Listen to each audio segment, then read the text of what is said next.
새벽기도에 나오신 여러분들을 주님의 이름으로 환영합니다. 다 함께 샘물의 기도를 하나님께 올려드리도록 하겠습니다. 마음 모아 샘물의 기도를 하나님께 드립니다. 먼저 우리의 믿음을 고백합니다. 하나님은 우리의 피난처시요 힘이시니 환난 중에 만날 큰 도움이시라. 아멘. 하나님 아버지, 주님은 우리의 구원과 도움이 되십니다. 매일의 삶을 넉넉히 감당하도록 도우시고 힘들고 어려운 일을 만날 때에 주님의 도우심을 힘입어 승리하게 하옵소서. 세상의 유혹과 시험, 환난에서 건지시고 세상보다 크신 하나님을 신뢰함으로 세상을 두려워하지 않는 믿음을 주옵소서. 예배와 교회를 위해 기도합니다. 우리 주 하나님이여, 영광과 존귀와 권능을 받으시는 것이 합당하오니. 아멘.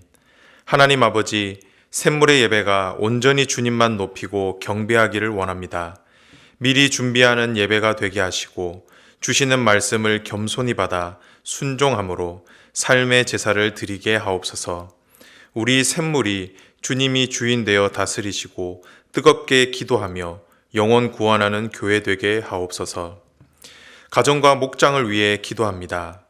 그리스도께서 너희를 사랑하신 것 같이 너희도 사랑 가운데서 행하라. 아멘. 하나님 아버지, 샘물의 가정마다 감사와 칭찬과 격려의 말이 풍성하게 하옵소서. 자녀를 삶의 모범과 말씀으로 양육하게 하시고 부모를 공경하며 순종하는 행복한 가정이 되게 하옵소서. 목장을 섬기는 목자들을 위로하시고 소설을 돌아보는 따뜻한 목장, 사람을 남기는 목장이 되게 하옵소서. 샘물 성도들을 위해 기도합니다. 그러므로 내가 첫 번째로 권하노니 모든 사람을 위하여 간구와 기도와 도고와 감사를 하되. 아멘. 하나님 아버지, 샘물의 어르신들의 영육이 강건하게 하시고 교회를 위한 헌신이 열매 맺게 하옵소서. 성도들의 필요를 채워주시고 질병으로 고통하는 성도들에게 치유와 회복의 은혜를 주시옵소서. 청년들에게 세상을 이기는 믿음을 주시고 진로를 인도하시며 학업과 직장과 결혼을 축복하소서. 샘물의 자녀들이 이 땅의 소망이 되는 믿음의 세대로 자라나게 하옵소서. 나라와 선교를 위해 기도합니다. 오직 정의를 물같이 공의를 마르지 않는 강같이 흐르게 할지어다. 아멘. 하나님 아버지, 이 나라가 주의 복을 받는 정의로운 나라가 되게 하옵소서.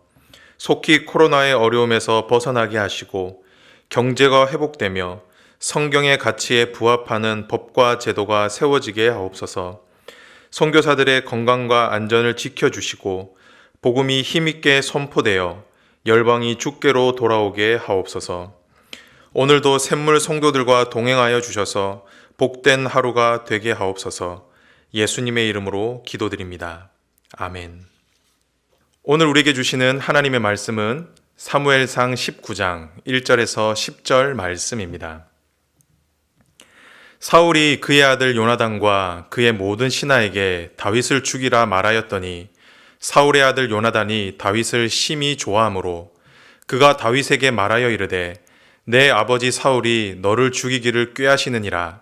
그러므로 이제 청하노니 아침에 조심하여 은밀한 곳에 숨어 있으라.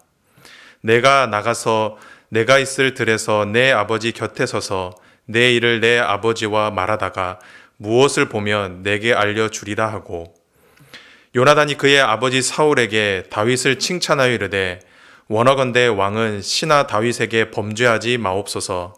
그는 왕께 득죄하지 아니하였고 그가 왕께 행한 일은 심히 선함이니이다.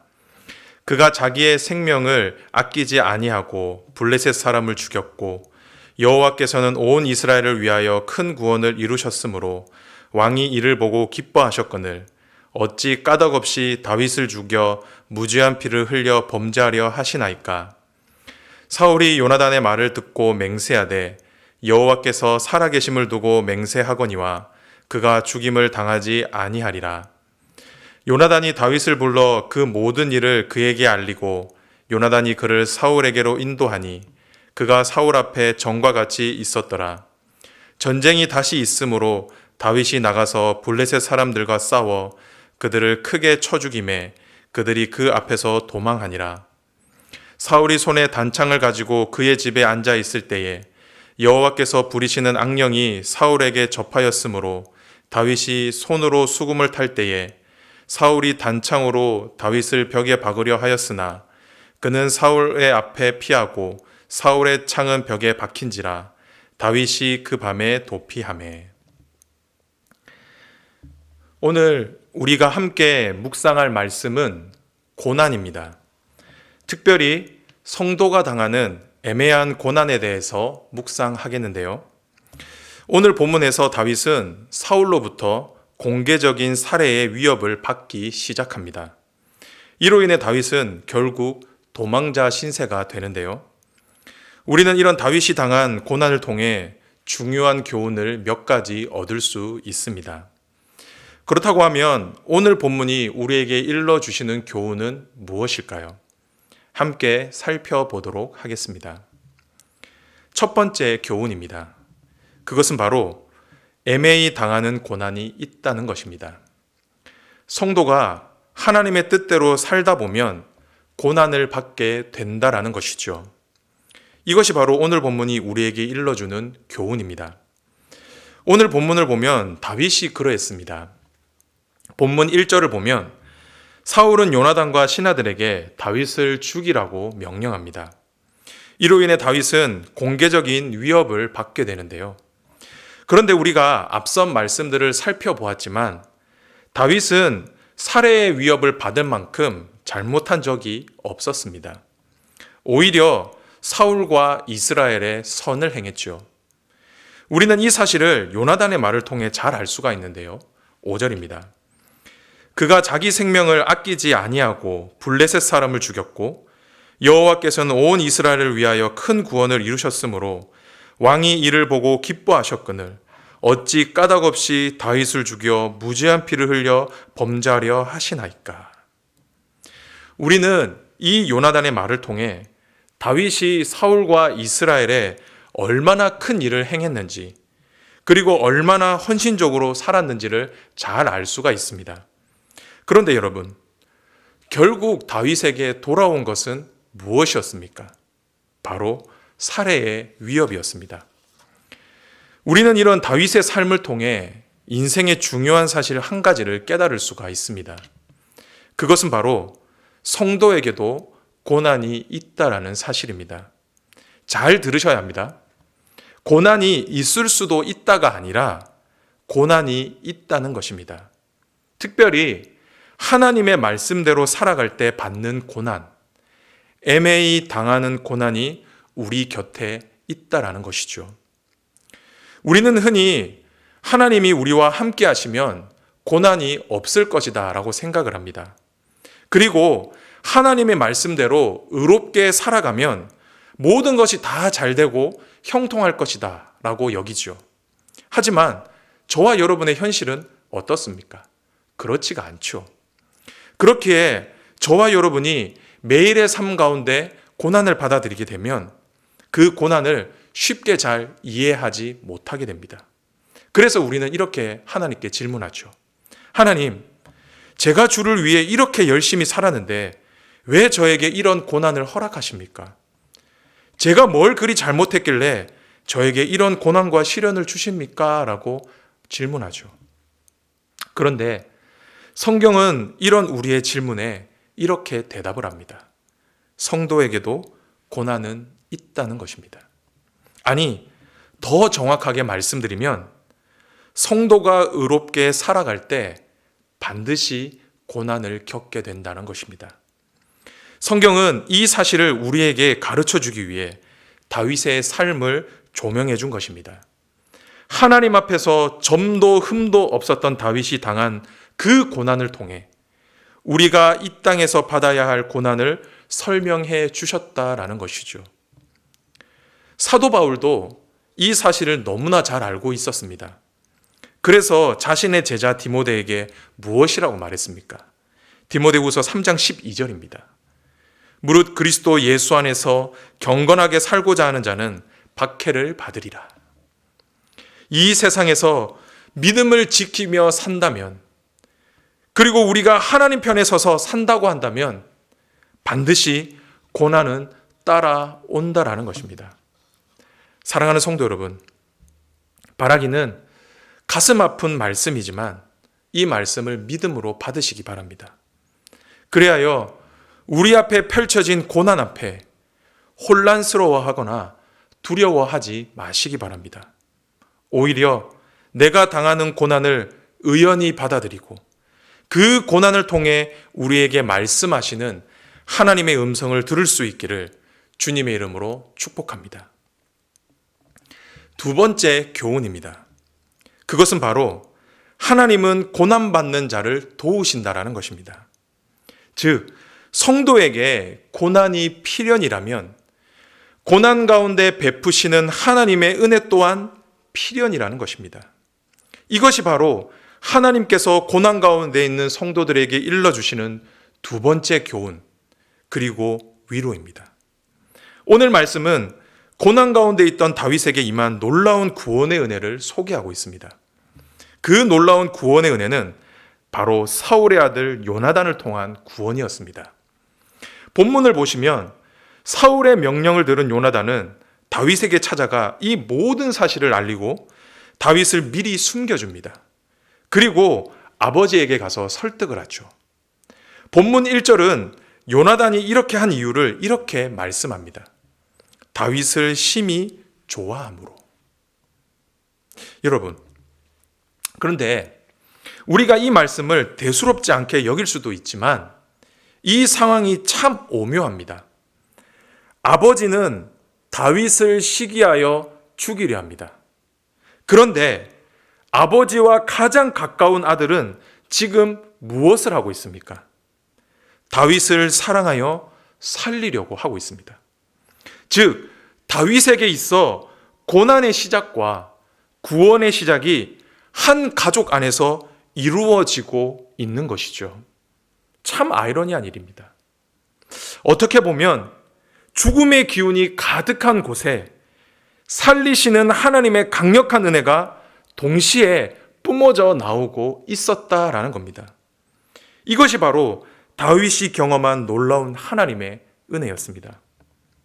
성도 여러분, 성도가 믿음으로 살아가면 고난을 받습니다.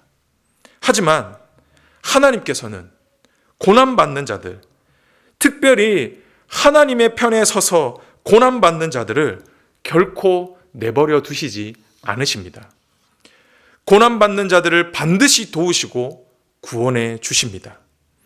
우리가 상상하고 기대하는 것을 넘어서는 방법으로, 우리의 상식을 뛰어넘는 방법으로 하나님은 자신을 위해 고난받는 자들을 도우시고 구원하신다는 것이죠. 사랑하는 샘물 성도 여러분, 혹시 이 자리에 고난받고 있는 분이 계시지는 않습니까? 그렇다고 하면 이 사실을 꼭 기억하십시오. 인생의 골짜기가 깊으면 깊을수록 그 가운데 임하는 하나님의 은혜는 더 깊을 것입니다.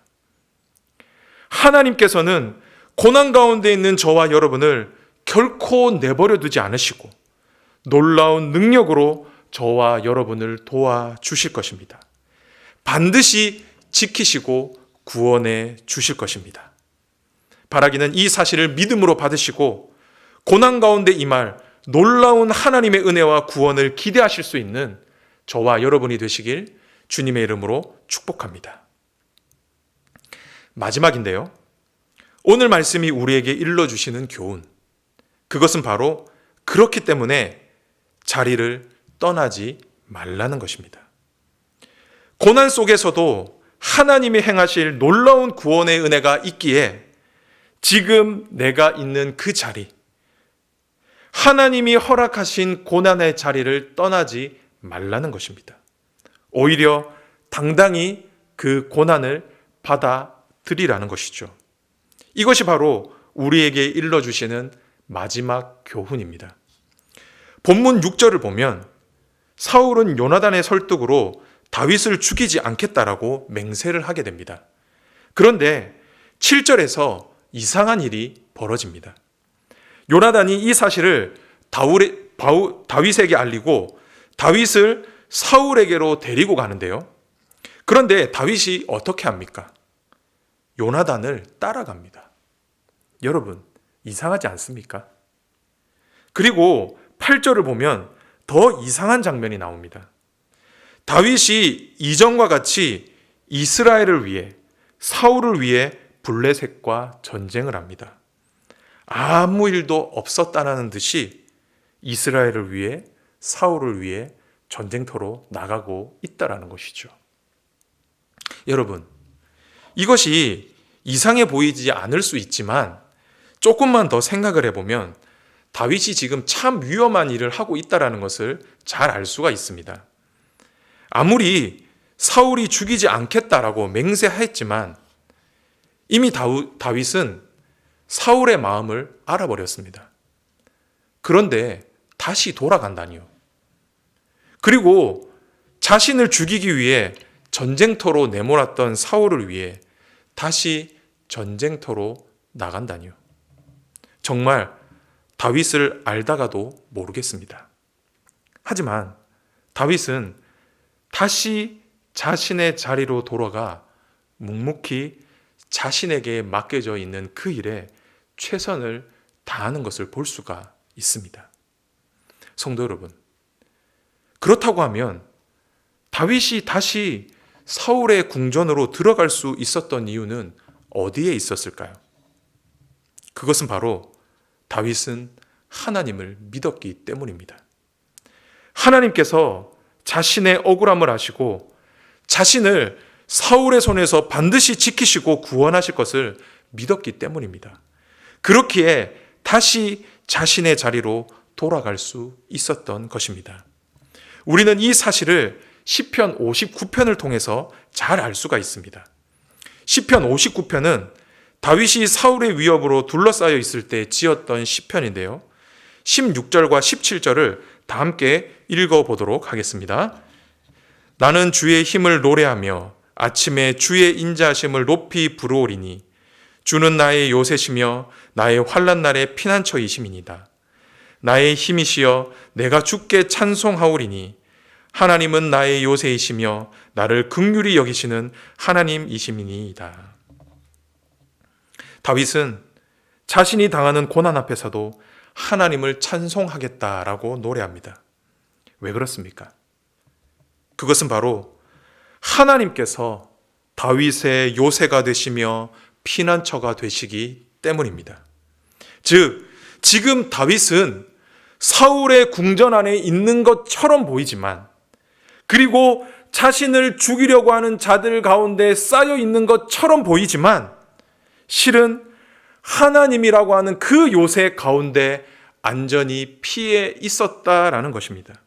그렇기에 그 어떤 죽음의 위협 앞에서도, 억울한 고난 앞에서도 피하지 않고 당당할 수가 있었던 것입니다. 왜냐하면 눈에 보이진 않지만 강력한 하나님의 손이 다윗을 보호하고 있었기 때문이죠. 사랑하는 성도 여러분, 저와 여러분의 삶에 고난이 없기를 소망합니다. 하지만 우리의 삶 가운데 애매히 당하는 고난이 찾아온다고 한다면 그 고난을 피하지는 마시기 바랍니다. 오히려 그 고난 앞에 당당히 맞서시고 인내할 수 있기를 바랍니다. 왜냐하면 하나님께서 저와 여러분이 당하는 억울함을 아시고 반드시 도울 것이기 때문입니다. 그리고 다윗의 요새가 되어주셨던 그 하나님께서 저와 여러분의 요새가 되어주실 것이기 때문입니다. 수많은 적들이 사방으로 우리를 우겨싼다 할지라도 하나님께서 놀라운 구원으로 저와 여러분을 구원하실 것이기 때문입니다. 주의 강하고 능하신 손이 저와 여러분을 영원히 붙들 것이기 때문이죠. 그렇기에 저와 여러분은 오늘도 우리에게 주어진 것에 성실히 임하고 충성해야 할 것입니다. 우리에게 닥친 그 고난을 피하는 것이 아니라, 도망가는 것이 아니라 오히려 묵묵히 감당해야 한다라는 겁니다. 바라기는 이 사실을 믿음으로 받으시고 오늘 우리 앞에 당한 이 고난을 피하지 않고 묵묵히 감당할 수 있기를 주님의 이름으로 축복합니다. 말씀을 맺도록 하겠습니다. 성도 여러분, 성도로 사는 것이 참 힘든 것 같습니다. 이 세상을 믿음으로 사는 것도 참 힘이 든데, 믿음으로 살 때 우리가 당하는 애매한 고난, 억울한 고난이 있다라고 하는 것은 참 가슴 아픈 말씀입니다. 하지만 그럼에도 불구하고 우리가 믿음으로 살아가야 하는 것은 그 고난을 통해 확실한 하나님의 구원과 은혜를 경험할 수 있기 때문입니다. 즉, 고난은 우리에게 있어 걸림돌이 아니라 디딤돌이요, 하나님의 은혜가 흘러 들어오는 강력한 통로가 된다라는 것입니다. 그렇기에 우리는 오늘도 우리 앞에 놓인 막막한 현실을 피하지 않고 인내로 감당해야 할 것입니다. 그렇게 할 때 이전에 우리가 경험해보지 못했던 놀라운 하나님의 은혜가 저와 여러분의 삶 가운데 비집고 들어오는 역사를 경험하게 될 것입니다. 바라기는 이 사실을 믿음으로 받으시고 오늘 하루도 주를 위해 믿음으로 살 수 있기를 주님의 이름으로 축복합니다. 아멘.